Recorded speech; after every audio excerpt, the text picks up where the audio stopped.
The English Reformation was no single event. It was a storm of politics, faith, and power unfolding across the Tudor dynasty.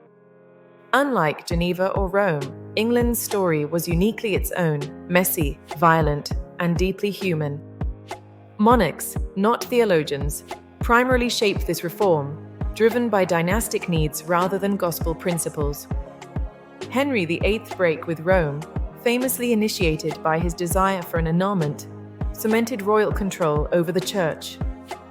Acts like the Restraint of Appeals in 1533 were pivotal, demonstrating the state's direct intervention in ecclesiastical matters.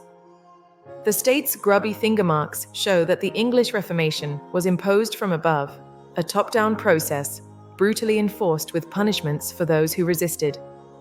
Despite flirting with Lutheran alliances, for military protection, Henry refused deep theological reform, maintaining a conservative stance. Parliament and royal patronage often throttled genuine reform debates, prioritizing political stability. Elizabeth I, a master politician, navigated extremes, resisting both Puritan zeal and Roman Catholic pressures.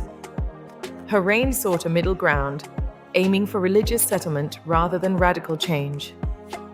Ordinary parishioners often clung to familiar Catholic practices, quietly resisting change despite official reform.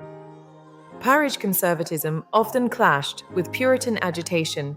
Ordinary people frequently resisted reform. Many clung to traditional Catholic rites, with hidden treasures sometimes found centuries later. These hidden items, concealed during Edwardian reforms, may have resurfaced during Mary's reign, only to be rehidden under Elizabeth. Puritanism, though vocal, represented a loud minority, as historian Patrick Collinson noted.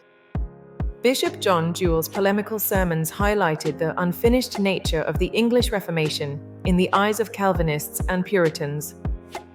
Mary's reign saw a swift, celebrated return to Catholic rites, viewed by many as providential.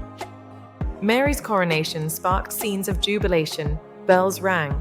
Crowds shouted so loudly that neighbors could barely hear one another. For many, her return to Catholic rites felt providential, a divine restoration of the old faith. A unique aspect of the English Reformation was its ability to be both reformed and yet retain Catholic elements. What endured was the episcopal system itself, anchored by cathedrals and even traces of monastic life, marking a uniquely English way through the Reformation. Richard Hooker, a key theologian, eloquently defended episcopacy and the Book of Common Prayer. His writings provided a robust intellectual foundation for the Anglican settlement. Thomas Cranmer's Book of Common Prayer served as a stabilizing anchor, shaping worship and doctrine. This liturgical masterpiece offered a consistent framework amidst theological shifts. Anglicanism emerged as neither Rome nor Geneva, but something distinct, reformed in doctrine, yet Catholic in soul. The English Reformation was not a march to purity, nor a collapse into chaos. It was the story of monarchs wielding power, theologians dreaming of purity, and parishioners clinging to the faith they knew. Out of these tensions emerged Anglicanism, Protestant and Reformed in doctrine, yet Catholic in soul. A patchwork faith, marked forever by the grubby hands of kings, rebels, and the stubborn hearts of ordinary worshippers.